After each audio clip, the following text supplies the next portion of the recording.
Hey guys, Thomas the Slow Genie here, aka Mustached. I'm here to review the movie Kung Fu Panda 4. If you end up enjoying this full movie review, then please feel free to like, comment, and subscribe. Also make sure to check out those links in the description. One will head you over to my petition to help out smaller YouTubers. Second and third to my Patreon and PayPal, where you can help support me and my channel directly. And fourth to my Discord server, where you can join, collab, and chill, and do all that cool stuff for free. And shilling will be reminded at the end of the review. So with all that out of the way, let's get into Kung Fu Panda 4. So obviously I've seen the trailer for this, and before getting into the actual story and plot, I will say that I was among the more skeptical, considering that, with Toy Story continuing past 3 and its decline in how it treated its characters, I was afraid that DreamWorks would very much fall into a similar, if not same trap as that series, that being the Toy Story franchise. And the trailer did not help in the regards that there is no sense of the Furious Five, being the characters we have been seeing in the past 3 movies, and there being none of them appearing in any of the trailers, or any of the initial trailers at any rate, or any of the ones I saw.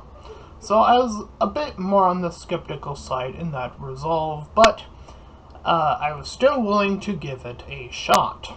And I found myself a little bit more pleasantly surprised than I thought I was going to be upon the completion of Kung Fu Panda 4. Now, my minor gripe is admittedly more of a meta complaint, which I will bring up at a point, but for the time being I will stick to kind of going over the characters and plot and story for the time being. So, Kung Fu Panda 4 opens up, and we start in this factory setting, and we see the return of one Tai Lung. Obviously, the other characters don't believe, or are very bizarrely thinking like, oh, how did this guy return? He passed away or whatever. And this version of Tai Lung claims to say that not even the Dragon Warrior can stop him. So, we then cut to our 2 father figures for Po, that being his regular father, the Panda, and his adopted father, the Goose. Fighting over the sort of perspectives of where they see things going on. With Po, that being. And we cut to Po when the biological father mentions how everything will be just fine. I'm pretty sure Po's doing a chillaxin pretty thing, and we immediately cut to Po, the Dragon Warrior, in a combat scenario. And saves a bunch of people at the docks by defeating this, like, manta ray thing. He has on him this, you can see it on the poster right there, this Staff of Wisdom. And I was a little bit surprised, but not too surprised by this. They actually do mention relatively quickly here how the rest of the Furious Five, how they're all busy doing their own thing. So this is their in-universe excuse to why, the actors aren't returning to reprise the roles once again for the 4th installment here, other than Jack Black and some of the other characters here, obviously the other exception being the Furious Five, which again, they have this in-universe explanation as to why they're so busy, going out and saving different parts of the world.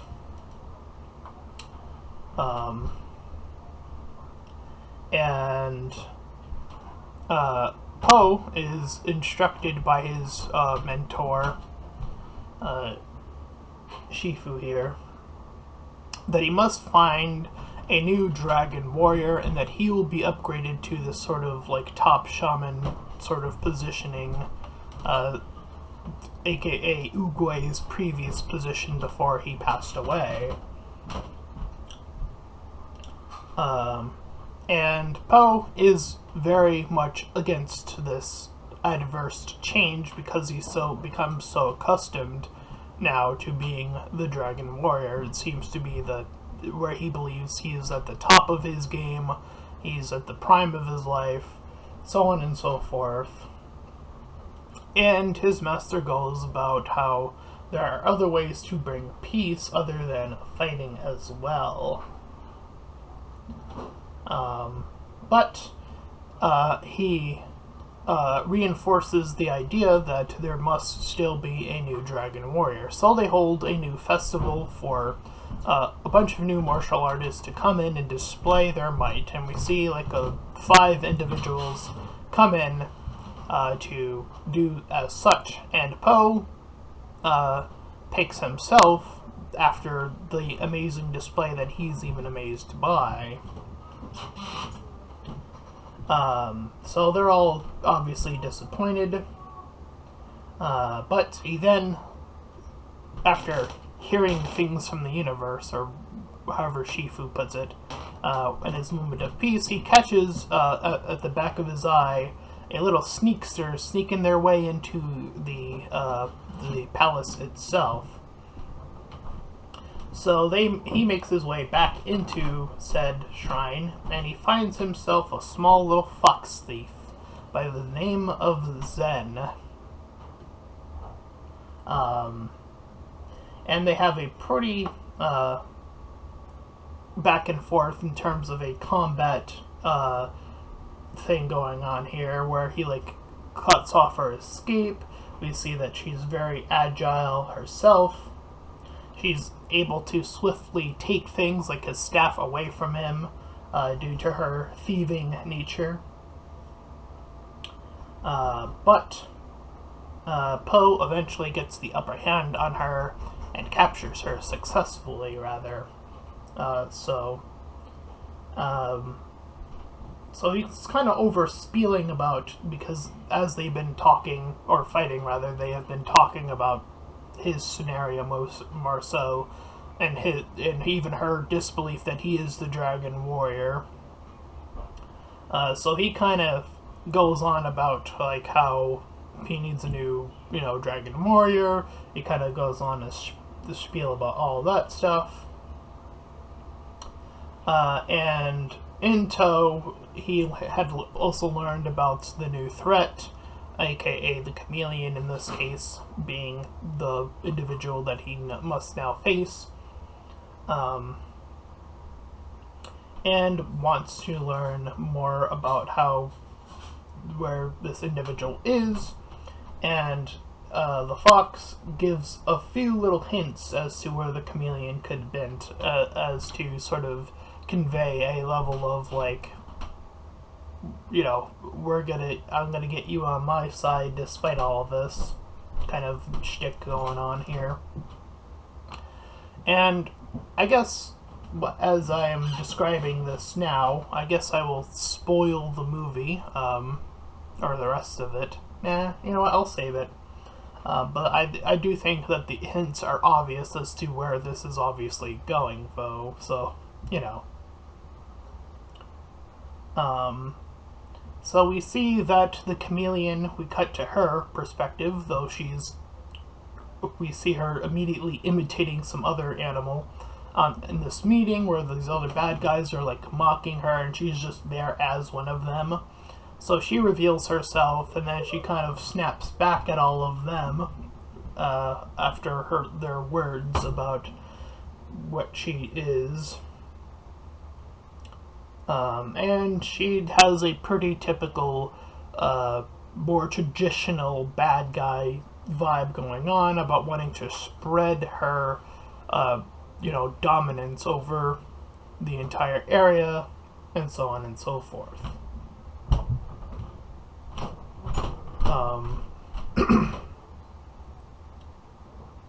So she shows off that she can again shift into other beings, like this massive elephant as an example. We have a glimpse of Zen showing how she does not trust Poe, despite, being freed by him, and they're, having this little exchange about how the releasing or giving her like time off due to, uh, you know, in helping him essentially. So we cut back to the two dads, which is a pretty consistent thing throughout this particular movie, is that throughout the movie we cut back to our two panicked dads worrying about Poe. And we see that the panda, the biological father, is now panicking, and the adopted one has already been panicking. But we cut back. As the two of them have now commenced their adventure, and they make their way into this, like, pub of sorts that is on a cliffside. So she's doing her hustle, and he's trying to go about it the right way, finding someone who can ferry them over. He does so successfully, and she's currently being a little successful in her own right. However, it's his sort of more kind nature that gets her exposed, and once that is tossed into the array of things,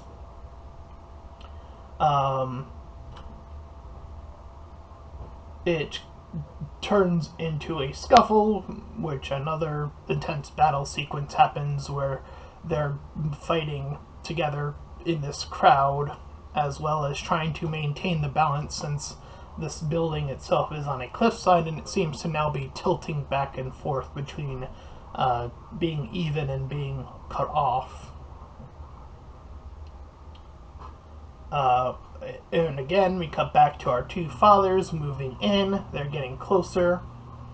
Poe talks about, as they escape, how he doesn't even know how to correctly go about making proverbs. Proverbs being the sayings that you provide to your students to sort of endow obvious knowledge, which has been a pretty consistent thing throughout the theming of Kung Fu Panda, and especially through Shifu's knowledge.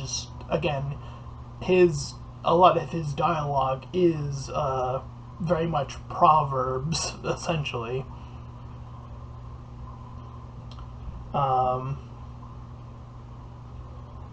And incidentally, she kind of hits him with one that is actually a little bit more thought-provoking for him, and talks about moving on to a new thing can be scary, is essentially sort of the end tale of it.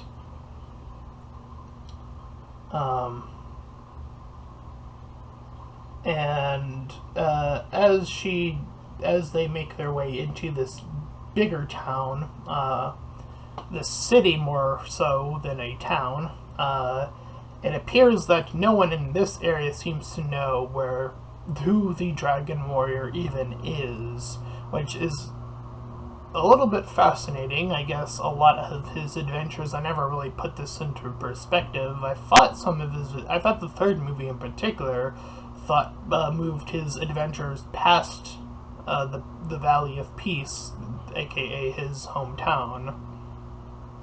But apparently, no. I guess that was also within the vicinity, close enough to the Valley of Peace, and the Dragon Warrior name hasn't actually really, outpaced that area. So, like, no one knows who Poe is now. And so they continue to run as he immediately gets into the wanted section after a bit of kerfuffling about, and they get reinforcements of the police in this district, which happens to be a bunch of bulls. So they make their way to a corner where she drums in a code and makes them a new corner path downward into the secret area within Juniper City, which is the city they are currently within.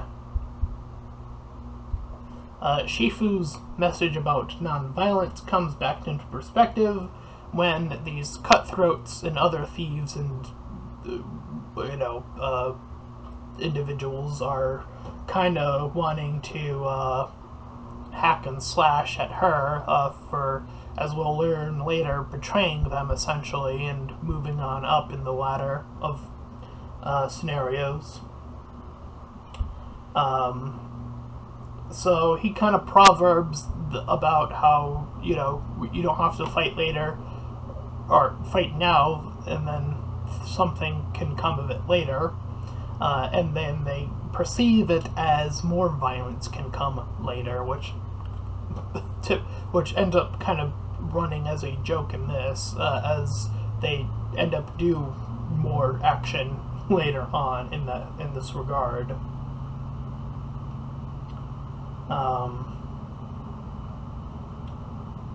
So we see Han, this armadillo guy. He's sort of like the leader, I guess, of this group, this cutthroat group. And then we cut back to our two dads who make their way into the brothel, or the pub rather, and Big Panda tries to play off the big baddie, or try to play it cool, as it were. And he's getting sussed out, at least not initially, but it does begin to, as he's moving about, come into question how he's sort of carrying himself. So it seems to be losing a bit of its luster on and on.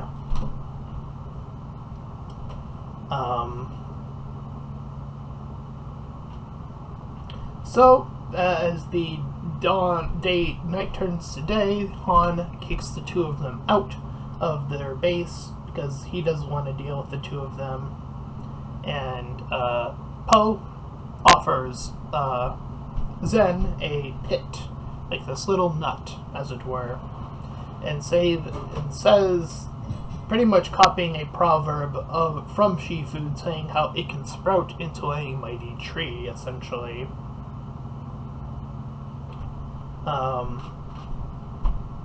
But they begin their sneak up on the bad guys, and they manage to sneak all the way up to the door.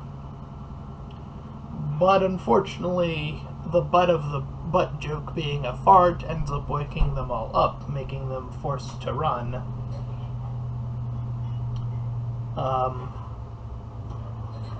And when Poe is trapped first, he offers his staff of wisdom to her, Zen, to help him out, and she immediately backs up and gives it and offers it to the chameleon.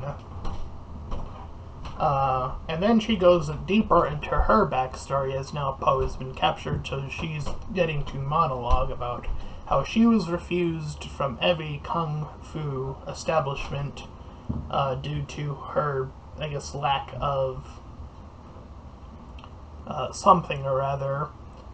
They didn't see her as worthy, as she kind of alludes to, so she turned to sorcery. And yes, I am, I think that's a decent motivation as to, like, at least be upset at kung fu at the very most, though the spreading of the whole takeover part is, like, it does feel a little bit separate from that.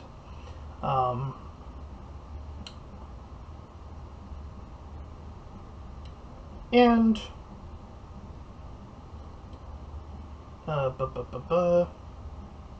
but he manages to escape as she's going on about because he's trying to escape through the cage, so she kind of alludes to the cage itself, so he like punches underneath the cage, like at the floor, to escape, and then fights off some guys and makes his way. But as he makes his way back up, he sees Zen, offers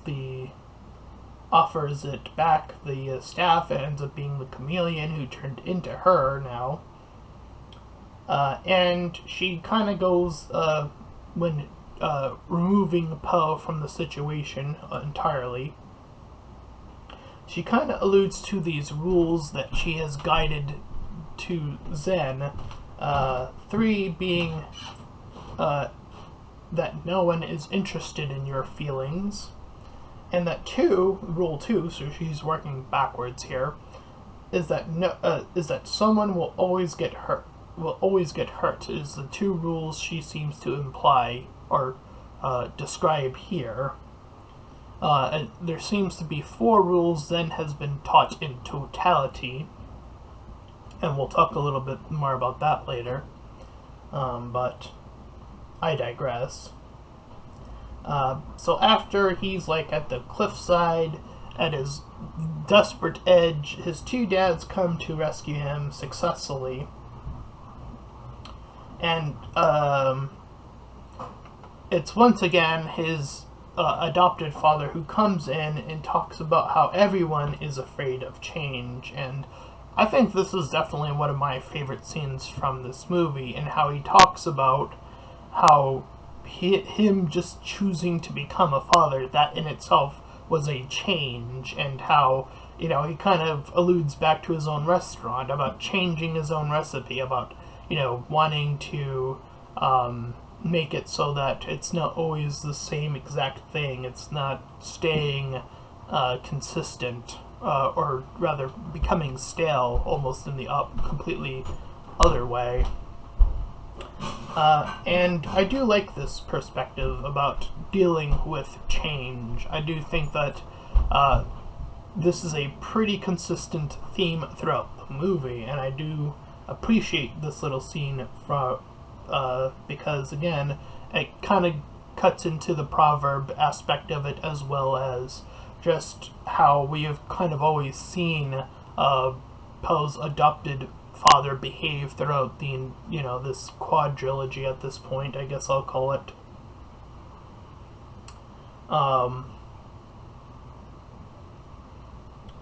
And so, on the flip side, Chameleon is telling Zen not to change, how to keep her ruthless lifestyle, to stay that course, to be the bad guy because you're the bad guy, loop the loop, the loop, stay the same. And yeah, I could dig on religion here, and I'm going to, because it's like, yeah, religion, it's great, just follow religion, loop, right back to the beginning. It's like, and then you look at the history of what people have abstracted from religion. It's like, oh, there were a lot of horrible religious people. Got it. Like zealots. It's just like, oh, okay, understood. That whole sect definitely has scarred religion for even to this day. And the whole being gay thing, it's still a sore spot for, I see it here on YouTube. To this day, 2024, I still see plenty of people being like, oh, those gays, it's a sin, blah. Still looping right back to, this is how I'm pulling, abstracting from the religion. And it's always this negative connotation. Stay the same. Don't look at it from a different perspective. Don't change what's in the source. Don't change the Bible. How dare you question the Bible? How dare you question, yeah, we can even apply that to America, the Constitution. Don't you dare change the Constitution, even though its wording can be a little bit abstract, if anything. That there's clearly very proof of that, or as some people have pointed out, there's definitely wording in there that is explicitly in some certain uh, scenarios that actually get left out of the an amendment to make a point. And it's like, okay, so you're trying to maintain this then. You're trying to keep something the same to what you already believe in. You're not challenging this different aspect of looking at the same version of text and actually looking at all of it, but coming away with it with a different perspective than just dissecting again a portion of it. It's definitely really interesting when you think about it from those two different perspectives about change again. So that's why I thought I would bring those two examples up.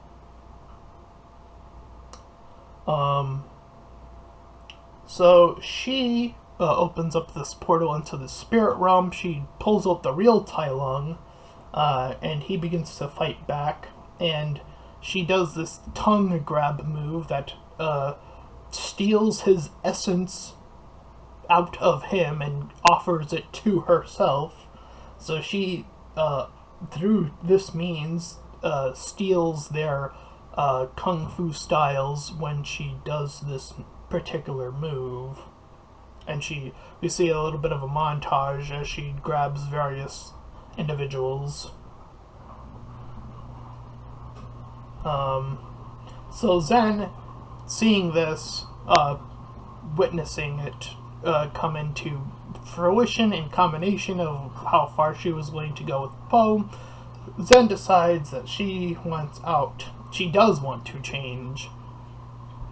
So she runs out and confronts Poe, and she attempts to fight him to stop him because she wants him to not get hurt by the chameleon.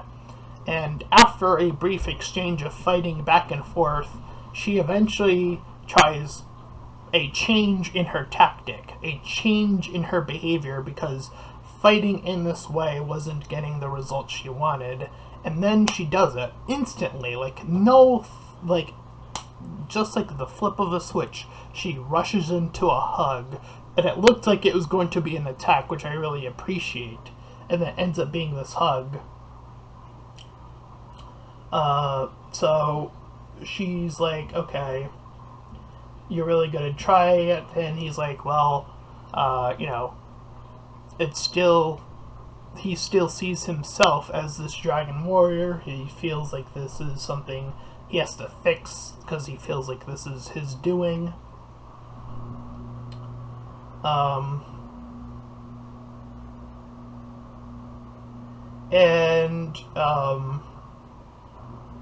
We see them get reinforcements from the gang, she kind of proverbs her way into convincing them to join.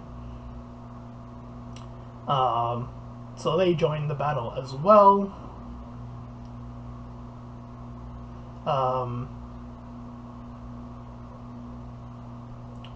And we... excuse me.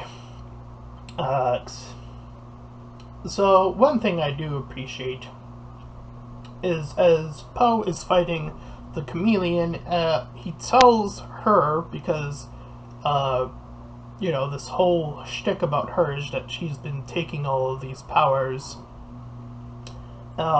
is that this change, this constant theme that we've been alluding to throughout this entire movie, that happens from within. That happens from self-reflection and noticing that what you are doing mayhaps be the wrong thing, and that you must realize that and self-change your behavior to match the new thing that you want to become. And he tells her that you've achieved this artificial version of this. You've stolen, you've taken the shortcut to it. So it's not an effective change. It's the shortcut to the end result of change. You didn't really do anything, almost, essentially, is what he's alluding to here. So he offers, eventually, at some point, the staff back to Zen after getting recaptured and making his way out. It's pretty much a battle between Zen and the chameleon. However, Poe is released due to, I guess, he actually could do it all along. This is the one part I'm a little bit like, about. Because we had seen him previously not do it prior, and now all of a sudden he can, and I guess always could. It just feels very of his character. I don't know. There's something very off about it. But I digress. So he does indeed get the last hit in, and he is able to return all the spirits. And as the chameleon is having her final moments, Zen reflects back all three, two of the rules she had been enforcing on Zen. Zen now reinforces them or reflects them back to her as a sort of comeback, and actually mentions the other two rules. Though I didn't write down what those two rules were, so I do apologize for not remembering them off the top of my head or writing them down. So we cut to some time later, they're back, they're like walking casually, and then Zen is talking about like, oh, probably going to this, and then Poe offers that potential and offers up the ability. He chooses her to become the next Dragon Warrior. And then, during the credits, we see him asking for help. The Furious Five return in the during credits, I should rather say. And that is essentially how the movie wraps up. And yeah, overall, I would say I really enjoy this movie. I'm, again, pleasantly surprised by it, though, from a meta perspective, I wished that they actually stuck the meta to the theme of the movie more by, and I'm being legitimate here, about hiring on a new actress, new, fresh, completely, new to this whole experience. I think that is how you prove that you are dedicated to your theme, is you go the step beyond just, talking about your theme. You actually prove it in real life. You actually hire on someone new. You give someone new a chance. You change up what you're doing. You change who you're bringing on. You're bringing on this new individual to, in a meta sense anyway, to reflect for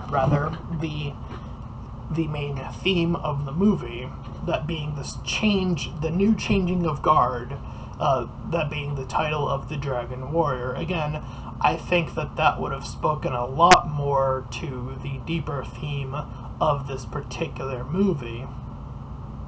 So it is a bit disheartening that they chose an actress that already clearly has a resume. So that's just from a meta perspective, that is ultimately a little bit disappointing. But that is meta, so I can't count that towards the movie itself, its quality, what we are currently seeing in it, other than the actress playing the individual. So I would still give this movie an 8 out of 10. I think this movie was pleasantly surprising. I think that they found a correct course and sort of theme to carry on this, the trilogy beyond, well, being a trilogy at this point. And could there be a Kung Fu Panda 5? I mean, I don't know. I don't think so.